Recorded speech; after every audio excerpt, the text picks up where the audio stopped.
But now the question we have to ask ourselves, Journey, is to do what exactly? Why have we been set apart? You see, the verse ends, Jeremiah 1:5 ends with saying, I appointed you a prophet to the nations. But what does that mean? And so that question leads me to my next verse, and that's Micah 6:8. About 2 years ago, the same time that I got my internship here at Journey, I also became a student chaplain at my school, and I joined the La Sierra Spiritual Life team at La Sierra. And Micah 6:8 was an important verse to me because my school's chaplain at that time, he really instilled that verse into our lives. He wanted every aspect of our ministry and every aspect of our mission as a team to revolve around that one verse, Micah 6:8. Therefore, Micah 6:8 was also in the air for me. And so I want to read it and reflect on it, and I invite you to take this verse with you today, now and forever. Micah 6:8 says this.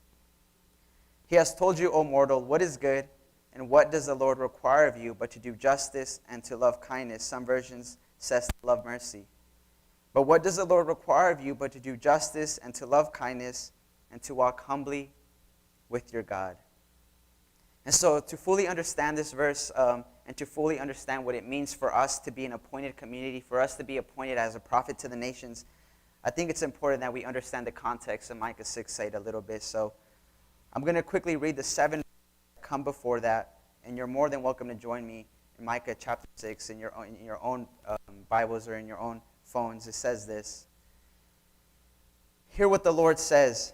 Rise, plead your case before the mountains, and let the hills hear your voice. Hear you, mountains, the controversy of the Lord, and you enduring foundations of the earth. For the Lord has a controversy with his people, and he will contend with Israel. O my people, what have I done to you, and what have I wearied you? Answer me, for I brought you up from the land of Egypt, and redeemed you from the house of slavery. And I sent before you Moses, Aaron, and Miriam. O my people, remember now what King Balak of Moab devised, what Balaam son of Beor answered him, and what happened to Shittim to Gilgal, that you may know the saving acts of the Lord. With what shall I come before the Lord and bow myself before God on high? Shall I come before him with burnt offerings, with the calves year old? Will the Lord